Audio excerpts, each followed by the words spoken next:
UMKM merupakan tulang punggung ekonomi Indonesia, namun di tengah persaingan yang semakin ketat, inovasi menjadi kunci keberlanjutan.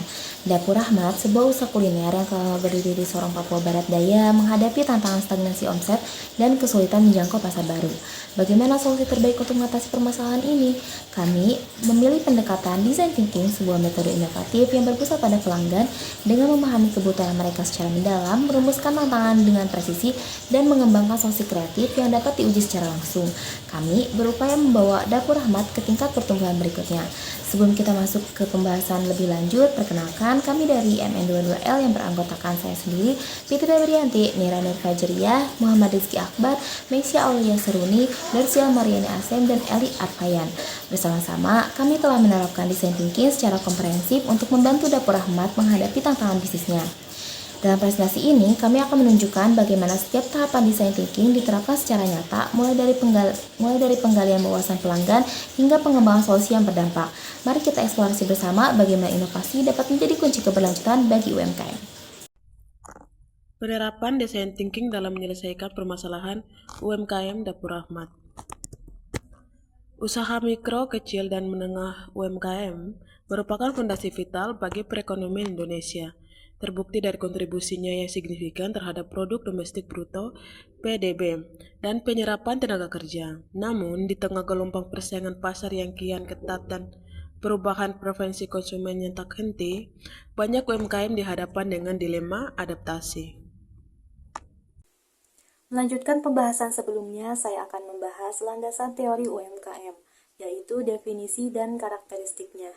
Definisi UMKM. UMKM adalah pilar penting perekonomian, termasuk di Indonesia.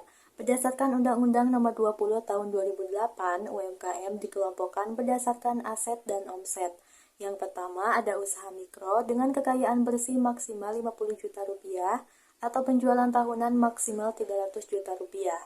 Yang kedua ada usaha kecil dengan kekayaan bersih 50 juta rupiah sampai 500 juta rupiah atau penjualan tahunan 300 juta rupiah sampai 2,5 miliar rupiah. Yang ketiga ada usaha menengah dengan kekayaan bersih 500 juta rupiah sampai 10 miliar rupiah atau penjualan tahunan 2,5 miliar rupiah sampai 50 miliar rupiah. Selanjutnya ada karakteristik dan tantangan UMKM. UMKM memiliki fleksibilitas tinggi dan cepat beradaptasi dengan pasar lokal, serta berperan vital dalam penyerapan tenaga kerja dan pemerataan pendapatan. Namun, menurut Tambunan pada tahun 2012, mereka sering menghadapi tantangan seperti keterbatasan modal, kurangnya akses teknologi dan informasi, manajemen yang belum profesional, serta minimnya inovasi produk atau layanan. Warung Pak Rahmat sebagai UMKM kuliner juga mengalami tantangan klasik ini, yang memerlukan pendekatan strategis untuk meningkatkan daya saingnya.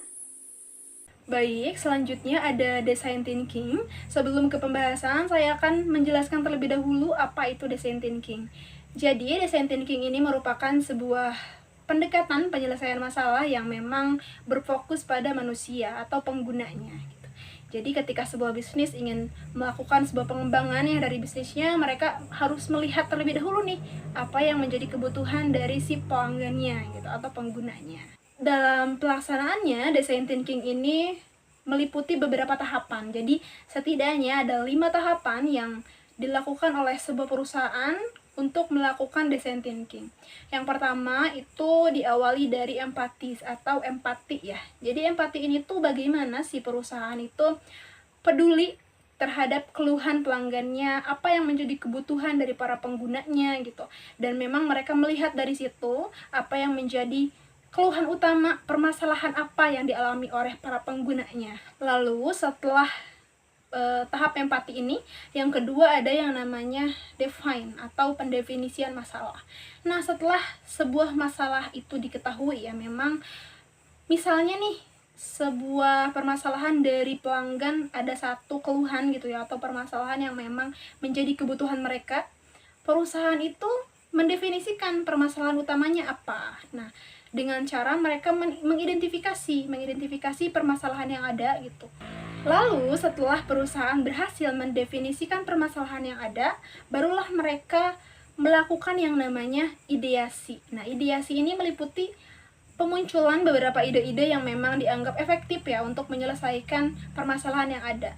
Ini tuh mencakup ide-ide yang memang dianggap dapat menjadi solusi dari permasalahan yang dialami oleh si penggunanya. Ide-ide ini tuh dihasilkan dari brainstorming ya biasanya, karena memang memerlukan pemikiran-pemikiran yang relevan gitu dengan permasalahan yang ada. Nah, setelah ideasi ini dilakukan gitu ya, tadi kan sudah banyak ide-ide yang muncul, diambillah beberapa ide yang memang menjanjikan atau dilihat paling bagus nih idenya, paling bisa diuji. Nah, dibuatkanlah sebuah prototipe. Nah, prototipe ini meliputi beberapa struktur dari mulai sistemnya seperti apa, strateginya bagaimana gitu ya, dan perumusan-perumusan lainnya, sehingga dalam pengimplementasiannya diharapkan si ide ini tuh dapat terjalankan secara efektif gitu. Ya, tujuan utamanya adalah untuk menyelesaikan permasalahan yang muncul di awal. Setelah prototipe ini dibuat, ya kan, kalau prototipe itu tuh meliputi beberapa struktur ya yang memang terancang secara sistematis itu di dalamnya, dari mulai konsep dan lain sebagainya, barulah masuk ke tahapan kelima yang terakhir, yaitu tes atau pengujian. Jadi apa yang sudah dirumuskan dalam prototipe dibuat sedemikian rupa, itu dilakukan tes atau diuji. Bener nggak sih si ide ini tuh bisa menyelesaikan permasalahan yang ada? Nah, barulah di situ setelah nanti dilakukan pengujian, setelah mendapatkan umpan balik nih dari para pengguna, gimana nih, sesuai apa enggak, dilakukanlah evaluasi, apakah memang sudah efektif atau tidak, apakah ada yang perlu diperbaiki, ada yang perlu dioptimalkan, dan lain sebagainya. Itu semua dilakukan pada tahap ini. Itu semua dilakukan guna untuk mencapai satu solusi paling efektif ya, paling efektif untuk menyelesaikan permasalahan yang ada pada setiap pengguna yang memang membutuhkan solusi tersebut. Profil usaha UMKM Dapur Rahmat. Nama pemilik Bapak Rahmat. Lokasi usaha di Sorong, Papua Barat Daya. Jenis usaha kuliner khas Papua dan makanan Nusantara. Yang selanjutnya yaitu ada empathize, yaitu memahami pengguna atau pemilik. Dan yang kedua ada define, merumuskan permasalahan utama. Yang selanjutnya, yang pertama, ideate, menciptakan solusi kreatif. Yang kedua, solusi potensial untuk permasalahan modal dan pembiayaan. Yang pertama, kolaborasi dengan koperasi lokal atau BMT syariah. Yang kedua, kampanye pendanaan berbasis komunitas lokal atau crowdfunding lokal. Yang ketiga, program loyalitas pelanggan. Yang selanjutnya, solusi potensial untuk permasalahan manajemen operasional dan SDM. Yang pertama, pembuatan SOP harian. Yang kedua, pelatihan rutin karyawan. Yang ketiga, aplikasi pencatatan stok dan keuangan. Yang keempat, jadwal kerja terstruktur dan transparan.